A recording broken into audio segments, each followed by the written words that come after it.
Hello everyone, welcome to my UPSC. MPPSC assistant professor की regular basis पे आपको preparation करवा रहे हैं। 40 टेस्ट ऑलरेडी कंप्लीट हो चुके हैं। टेस्ट नंबर 41 अभी डिस्कस करेंगे। टेस्ट सीरीज ज्वाइन नहीं किया है तो इस नंबर पे कांटेक्ट करके टेस्ट सीरीज ज्वाइन कर लीजिए, या वेबसाइट विजिट करके टेस्ट सीरीज ज्वाइन कर लीजिए, या फिर टेस्ट सीरीज का लिंक आपको नीचे डिस्क्रिप्शन में कॉमेंट सेक्शन में मिल जाएगा। आप टेस्ट सीरीज ज्वाइन कर लीजिएगा। वहां से आपको आपके सिलेबस के कंप्लीट नोट्स, 50+ प्रैक्टिस टेस्ट और जो ऑनलाइन टेस्ट है उनका डिटेल सॉल्यूशन, पीडीएफ, ये सब मिलता है। देखिए, अब जो बचा है वो इंपॉर्टेंट है। एक तो उसका मटेरियल अवेलेबल नहीं है जनरली कहीं पे। Schedule caste and schedule tribe prevention of atrocities act 1989, अनुसूचित जाति एवं अनुसूचित जनजाति अत्याचार निरोधक अधिनियम 1989। एक है पंचायत अनुसूचित क्षेत्रों तक विस्तार अधिनियम 1996, पेशा अधिनियम 1996, एनवायरमेंट प्रोटेक्शन एक्ट 1986, पर्यावरण संरक्षण अधिनियम 1986, और एक है मध्य प्रदेश गोवंश वध प्रतिषेध अधिनियम 2004। ये चारों अब आपको आगे देखने को मिलेंगे। आज जो हम डिस्कस करेंगे ये पूरा टेस्ट बेस है किस पे? ये schedule caste and schedule tribe prevention of atrocities act 1989, अनुसूचित जाति एवं अनुसूचित जनजाति अत्याचार निरोधक अधिनियम 1989 पे ये पूरा टेस्ट बेस्ड है। जिन्होंने टेस्ट सीरीज ज्वाइन कर रखा है, आप जानते हैं आपको इवनिंग में 7 से 9 बजे के बीच में आपके ईमेल पे सेंड कर दिया जाएगा। Let's begin. देखिए, इसका मटेरियल एक तो क्या है कि कहीं अवेलेबल नहीं है जनरली। अब सिलेबस में तो लिख दिया, बाकी गूगल वगैरह पे या कहीं ज्यादा इसके बारे में डिटेल है नहीं बहुत ज्यादा, और जो है वो ऑथेंटिक नहीं है। तो ऑफिशियल डिटेल जो अवेलेबल है वो तो एक्ट ही है, जब गवर्नमेंट ने इसको एक्ट को पारित किया। अब वो एक्ट एक तो लेंदी, और दूसरा उसकी लैंग्वेज जो है एक्ट की वो पूरी कोर्ट की भाषा में है। वो जो जनरली एक आम इंसान है उसको अच्छे से समझ नहीं आती। तो इसमें काफी मेहनत लगी है, इसलिए आपसे रिक्वेस्ट है प्लीज इस वीडियो को स्पेशली लाइक और चैनल को सब्सक्राइब जरूर कीजिएगा, क्योंकि इसमें बहुत मेहनत लगा है इस टेस्ट को बनाने में। जितने टाइम में इसको बनाया उतने में कम से कम 5 टेस्ट बन सकते। Let's begin. SC/ST अधिनियम एक्ट ये कब पारित हुआ था? SC/ST एक्ट है ये अधिनियम, अनुसूचित जाति एवं अनुसूचित जनजाति अत्याचार निरोधक अधिनियम है, इसकी बात कर रहे हैं। ये 1989 में पारित किया गया था। 11 सितंबर 1989 को ये पारित किया गया था। और ये अधिसूचना कब जारी की गई? फिर इसको अधिसूचना मतलब ये लागू हो जाना, तो 30 जनवरी 1990 को इसको अधिसूचित किया गया था। ये दो डेट ध्यान रखिएगा, 11 सितंबर 1989 और 30 को तो ये पारित हुआ था।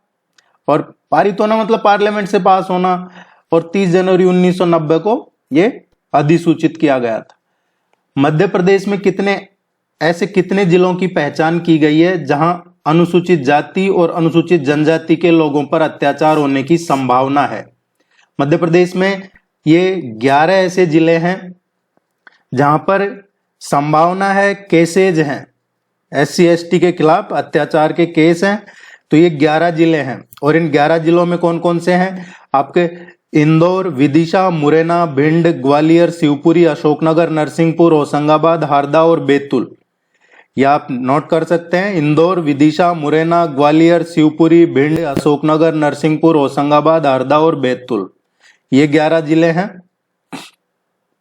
इस क्वेश्चन को किसी भी तरीके से पूछा जा सकता है कि इनमें से कौन सा जिला है जहां पे SC/ST के लोगों पे अत्याचार होने की संभावना है या नहीं है। तो ये 11 जिले हैं। सर्वोच्च न्यायालय ने किस मामले में फैसला सुनाया कि अनुसूचित जाति अनुसूचित जनजाति समुदाय के किसी सदस्य का अपमान करना अनुसूचित जाति अनुसूचित जनजाति अधिनियम के तहत अपराध है?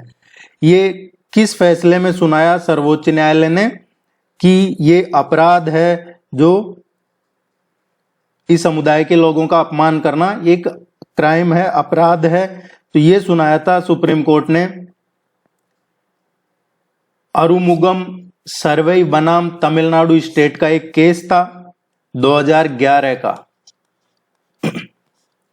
पार्लियामेंट से कानून बना, ये तो है ही है, लेकिन सुप्रीम कोर्ट ने कब कहा ये कि ये एक अपराध है? ये 2011 में भी सुप्रीम कोर्ट ने कहा है, ये फैसला सुनाया था कि अनुसूचित जाति अनुसूचित जनजाति समुदाय के किसी सदस्य का अपमान करना अनुसूचित जाति अनुसूचित जनजाति अधिनियम के तहत अपराध है और इस अधिनियम के तहत भेदभाव और उत्पीड़न के विरुद्ध सुरक्षात्मक उपायों को और मजबूत किया जाना चाहिए और किया गया है।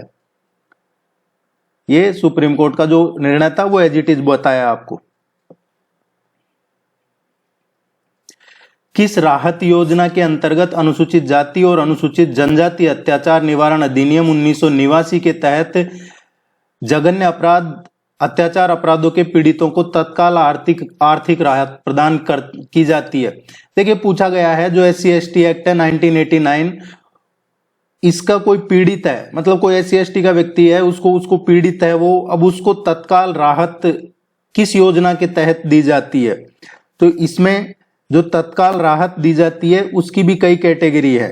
एक तो जैसे जघन्य अपराध है। अब जघन्य अपराध कौन से होते हैं? जैसे किसी का मर्डर है या फिर रेप है, आगजनी है, या एक परमानेंट उसको डिसेबल कर दिया है, उसको विकलांग बना दिया परमानेंट, उनको एक जघन्य अपराध में माना गया है। अब इसमें 5 लाख तक की राशि दी जाती है।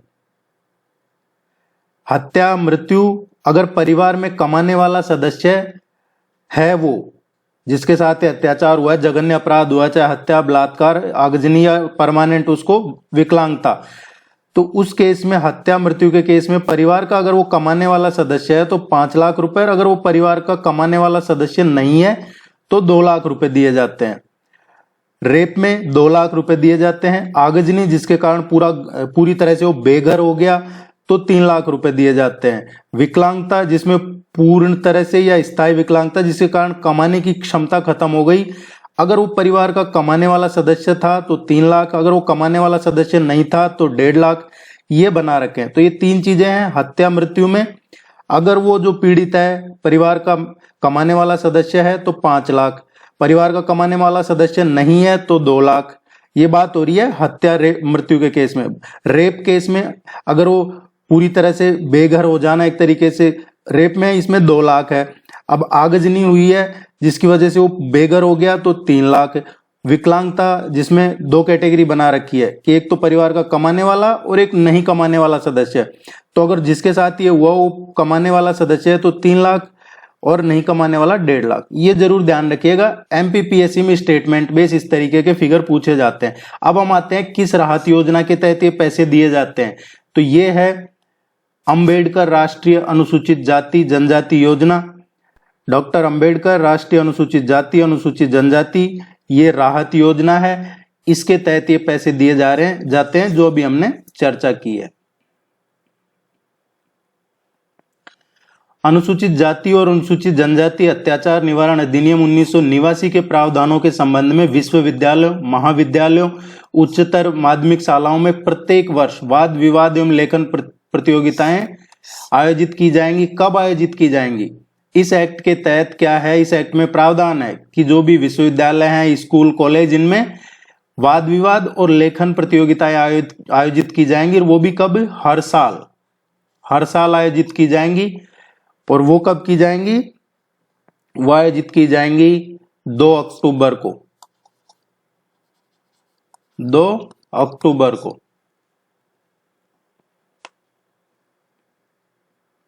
और इसमें प्राइज भी मिलता है। जैसे लेखन में जो प्रथम पुरस्कार है वो 2000 मिलता है, इसमें द्वितीय पुरस्कार 1500 है, तृतीय पुरस्कार 1000 रुपए। लेखन की बात कर रहे हैं और वो भी महाविद्यालय लेवल पे। अगर उच्च माध्यमिक स्तर पे लेखन है तो 1500, द्वितीय पुरस्कार 1000, इस तरीके से है। SC/ST अधिनियम में अत्याचार की परिभाषा किस धारा में दी गई? अत्याचार की परिभाषा कौन सी धारा में दी गई है? इसमें अत्याचार की परिभाषा अपमान, हिंसा, भेदभाव, ये शामिल है अत्याचार में, और ये दिया हुआ है इसकी धारा 3 में। ये धारा 3 जरूर ध्यान रखिएगा, ये क्वेश्चन पूछा जा सकता है धारा 3 का। ये ना सिर्फ अत्याचार, इसमें बहुत सारी चीजें जोड़ी हुई है। SC/ST अधिनियम को व्यापक रूप से संशोधित कब किया गया था? व्यापक रूप से इसमें संशोधन कब किया गया था? देखिए, ये एक्ट तो है 1989 का।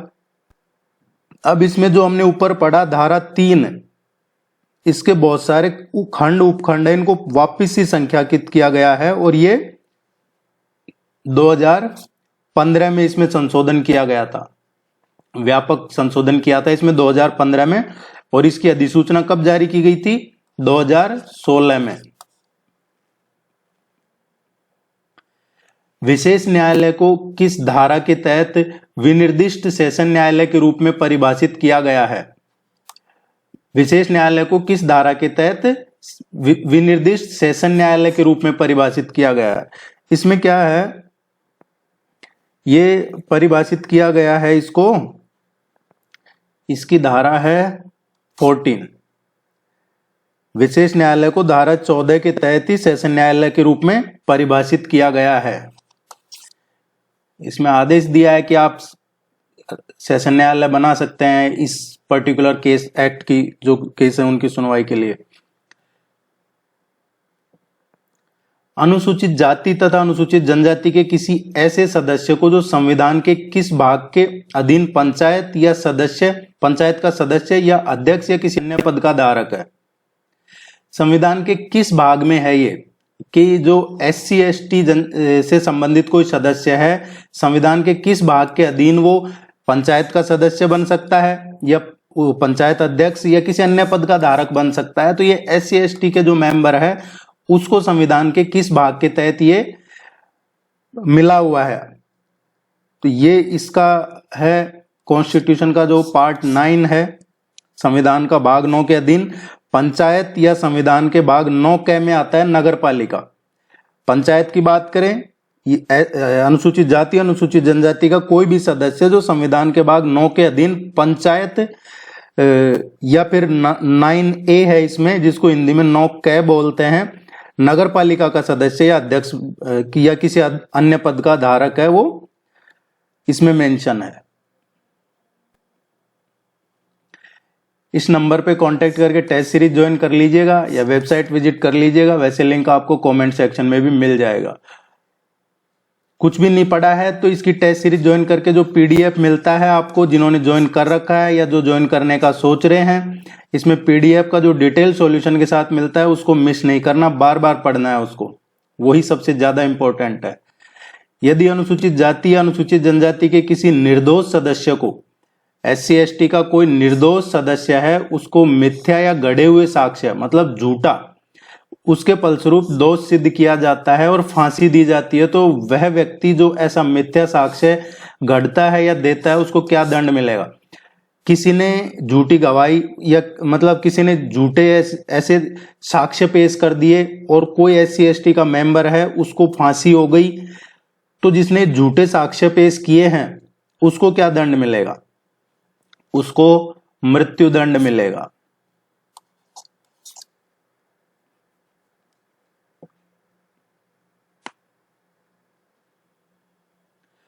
– 2018 में सुप्रीम कोर्ट के फैसले ने क्या प्रतिबंध किया था?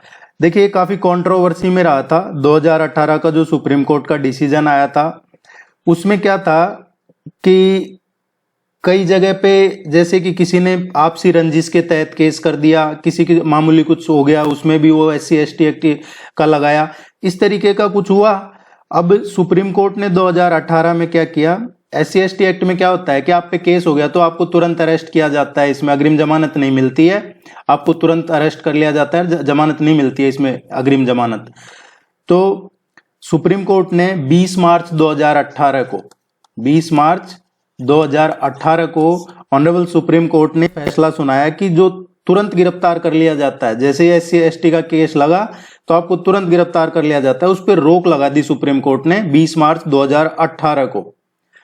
इसका काफी विरोध भी हुआ, लेकिन बाद में क्या हुआ कि इसको एक संशोधन किया गया और पलट दिया गया पार्लियामेंट में। इसको 2018 में संशोधन ने इसको उलट दिया था बाद में। तो अभी ये तत्काल गिरफ्तारी से रोक नहीं है।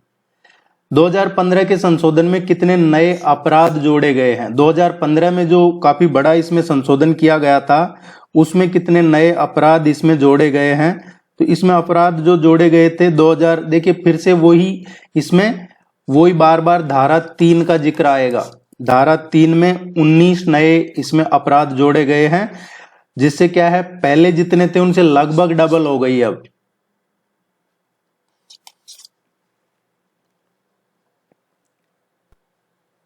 SC/ST अधिनियम के तहत राहत और पुनर्वास के नियम कब संशोधित किए गए हैं? राहत और पुनर्वास के नियम कब संशोधित किए गए थे?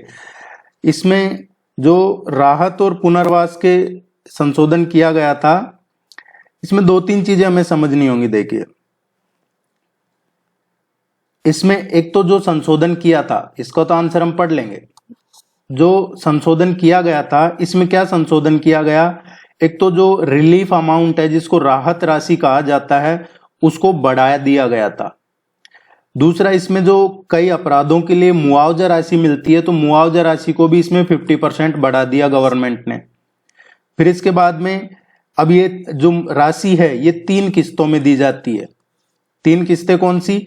एक तो FIR दर्ज हो गई, उसके बाद एक आरोप पत्र दाखिल होने के बाद, और एक सजा होने के बाद, ये 3 किस्तों में मुआवजा मिलता है पीड़ित को। इसमें कई और श्रेणियों भी अपराध की सूची में शामिल की गई थी बाद में, जैसे सामाजिक बहिष्कार कर दिया किसी व्यक्ति का आपने, और वो SC/ST का है, तो वो भी इसमें जोड़ा है अपराध की श्रेणी में। महिलाओं के साथ आपने सार्वजनिक रूप से अपमान किया, तो वो भी इसमें जोड़ा गया है।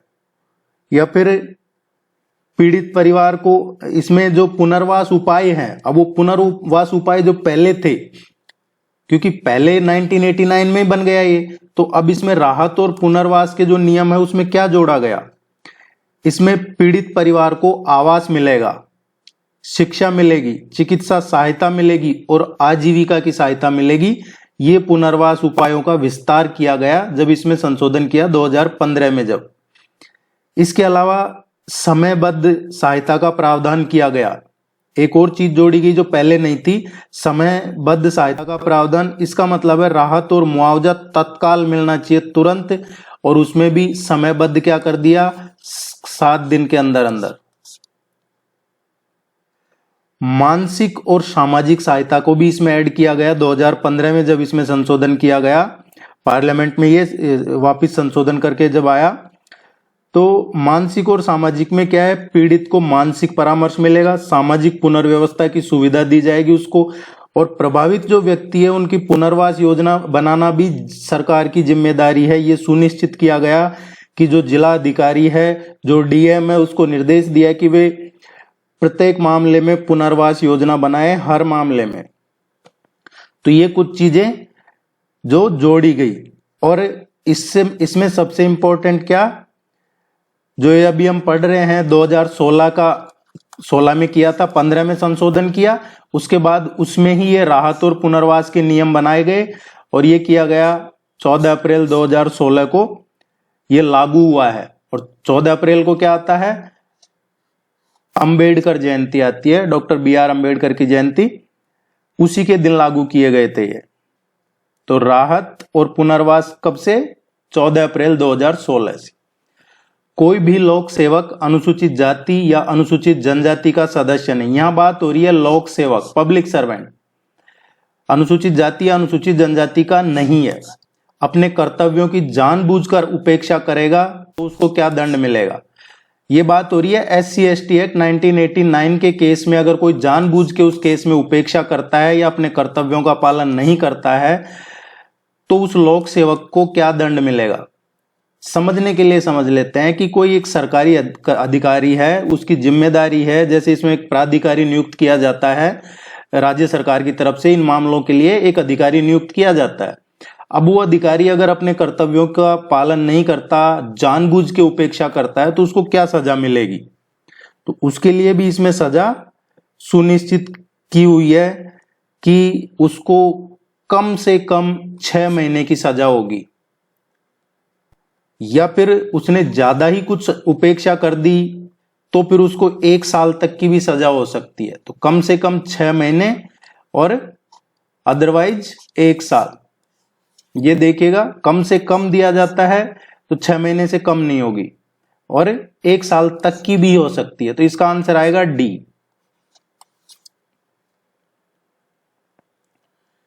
1990 में राष्ट्रीय SC/ST आयोग द्वारा किए गए अध्ययन में अत्याचारों का प्रमुख कारण क्या बताया गया था?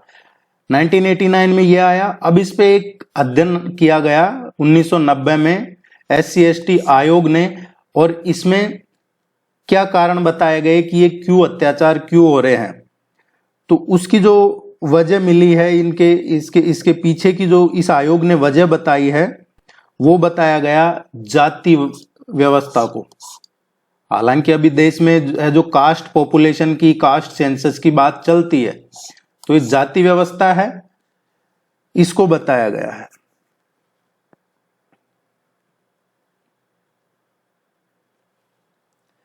SC/ST अधिनियम में अत्याचारों की निगरानी कब शुरू की गई? इनकी जो ये अत्याचार हुए, इनकी निगरानी कब शुरू की गई है? देखिए, इनकी निगरानी का काम शुरू किया गया था, इसमें 2 तरीके के हैं। एक तो दलित और दूसरे आदिवासी। आदिवासी और दलित, ये 2 हैं। तो ये समझने के लिए समझे तो जैसे ST और ये SC है ना। अब जो शेड्यूल कास्ट है, इनके खिलाफ जो अत्याचार हैं, उनकी निगरानी शुरू की गई थी 1974 में, और जो शेड्यूल ट्राइब हैं, जो आदिवासियों के खिलाफ हुए, उनका किया गया 1981 में, ये शुरू किया गया था।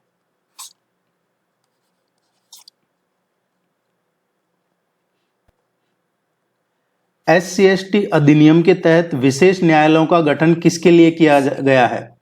SC/ST अधिनियम के तहत जो विशेष न्यायालयों का गठन किया गया है, वो किस लिए किया गया है?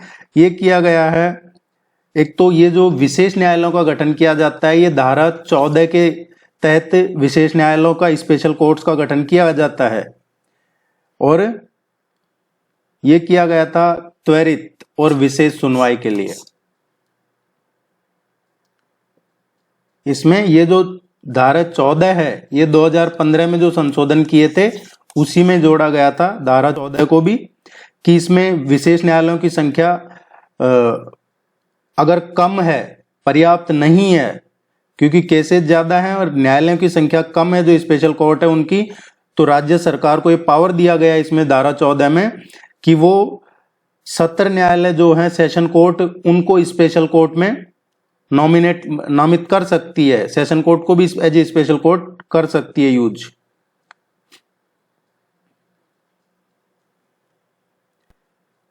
SC/ST अधिनियम के तहत निगरानी समितियों का गठन किस स्तर पर किया जाता है?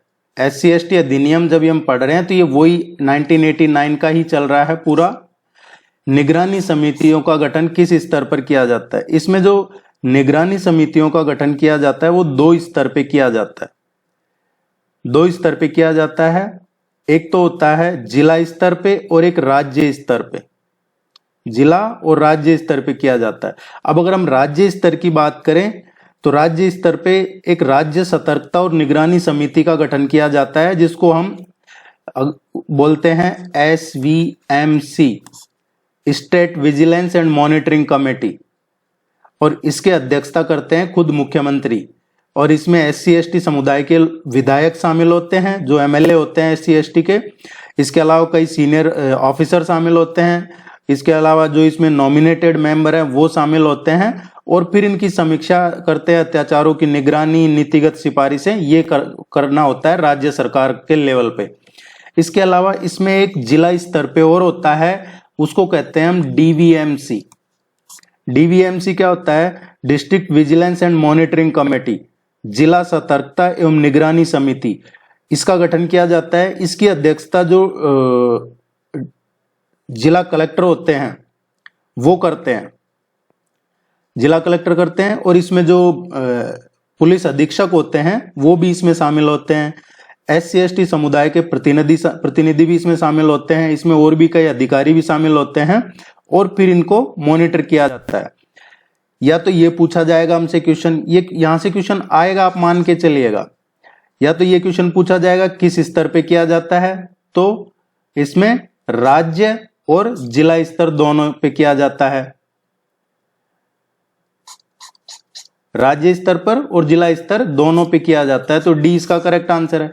या फिर हमसे पूछा जाएगा कितने टाइम पे ये जो कमेटी है, निगरानी समितियां हैं, ये कितने टाइम पे इनका बैठक होता है, तो जो राज्य स्तर पे state vigilance and monitoring committee है, जिसकी अध्यक्षता मुख्यमंत्री करते हैं, ये हर 6 महीने के अंतराल पे इसकी एक बैठक होती है। और जो डीवीएमसी है, district vigilance and monitoring committee, जिसकी जिला अधिकारी बैठक लेते हैं, ये हर 3 महीने में होती है। ये इंपॉर्टेंट क्वेश्चन है, जरूर ध्यान रखिएगा। वीडियो को लाइक जरूर कर दीजिएगा, प्लीज चैनल को भी सब्सक्राइब कर दीजिए। 46% ऐसे साथी हैं जिन्होंने हमारा चैनल सब्सक्राइब नहीं किया है और रेगुलर बेसिस पे वीडियोस देखते हैं, तो आपसे रिक्वेस्ट है, ये 46% आप भी हेल्प कीजिए, सपोर्ट कीजिए। अनुसूचित जाति और अनुसूचित जनजाति अत्याचार निवारण अधिनियम 1989 विशिष्ट अपराध और उनकी सजा से संबंधित है, ये सही मिलान करना है। ये कुछ विशिष्ट अपराध दे रखे हैं और उनकी सजा, इनका मैच करना है हमें। अगर कोई फोर्सफुली कार्य करवाया जा रहा है, बलपूर्वक कार्य करवाया जा रहा है, तो उसमें क्या सजा मिलेगी? देखिए, बलपूर्वक कार्य करवाया जा रहा है, उसमें सजा इसमें मिलेगी 6 महीने से और 7 साल तक, अगर बलपूर्वक कर। अब इसमें बलपूर्वक में डेफिनेशन क्या है, क्या क्या चीजें आते हैं बलपूर्वक? फोर्सफुली, जैसे किसी SC/ST कम्युनिटी का मेंबर है, कोई अनुसूचित जाति जनजाति का कोई सदस्य है, उसको हानिकारक पदार्थ पीने के लिए मजबूर करना, उसके कपड़े उतारना, इस तरीके की चीजें ये बलपूर्वक कार्य में आते हैं, जिसमें 6 महीने से लेके और 7 साल तक की सजा इसका प्रावधान है। लोक सेवकों की लापरवाही, लोक सेवकों की जो लापरवाही है, इसमें क्या आता है?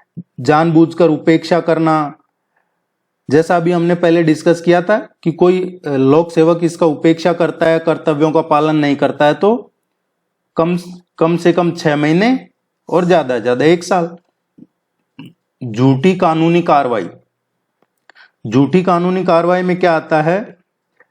अनुसूचित जाति अनुसूचित जनजाति का कोई व्यक्ति है, उसके विरुद्ध झूठी या फिर कोई दुर्भावनापूर्ण कोई कानूनी कार्रवाई की जाती है, तो उस पे भी भारी दंड हो सकता है, और जिसमें 5 साल तक का कारावास का प्रावधान है। तो ये है ए इसका करेक्ट आंसर।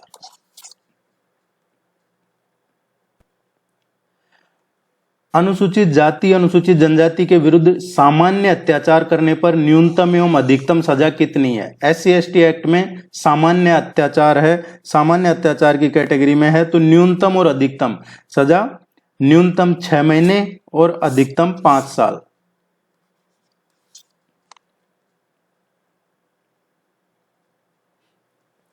अनुसूचित जाति और अनुसूचित जनजाति अत्याचार निवारण अधिनियम के किस संशोधन ने अपराधों की परिभाषा को परिष्कृत करना और अधिनियम के उल्लंघन के लिए दंड को बढ़ाना जारी रखा है? मतलब ये जो संशोधन है, इसमें क्या हुआ है कि जो पहले शुरुआत में जो बेसिक जो ओरिजिनल था, उसकी एक लिमिट होगी, उसको इसने कंटिन्यू किया है। तो कौन सा संशोधन था? जिसमें जो अपराध है उनकी परिभाषा को भी वही रखा और इसमें जो दंड है उसको भी बढ़ाना जारी रखा। तो ये किया गया था 2019 में संशोधन किया है। इसमें 2019 के संशोधन ने जो अपराधों की परिभाषा है उसको भी परिष्कृत किया करना और अधिनियम के उल्लंघन के लिए दंड को बढ़ाना जारी रखा।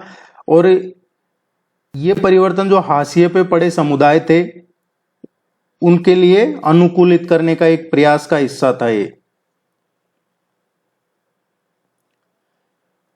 SC/ST अधिनियम से पहले कौन सा कानून अस्पृश्यता को संबोधित करता था? SC/ST अधिनियम 1989 में आया। इससे पहले ये जो अस्पृश्यता है, इसको कौन सा कानून संबोधित करता था, ये हमसे पूछा गया है। देखिए, इससे पहले जो इसको देखा जाता था वो था, इसमें अस्पृश्यता अपराध अधिनियम था 1955 का। इसमें उद्देश्य क्या था, यह अस्पृश्यता को अपराध घोषित करना। इसके अलावा एक नागरिक अधिकार संरक्षण अधिनियम और था 1976 का, ये अस्पृश्यता से जुड़ी जो सामाजिक बाधाएं हैं उनको हटाना इसमें शामिल था। और फिर बाद में आया SC/ST एक्ट 1989, तो उससे पहले इनको इसमें देखा जाता था।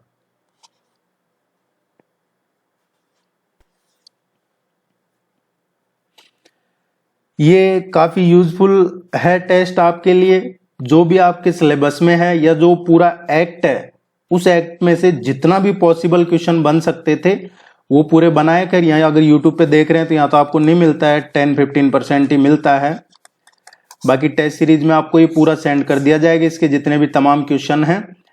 टेस्ट सीरीज ज्वाइन करने के लिए इस पे कांटेक्ट कर सकते हैं आप। All the very best, good luck, thank you very much.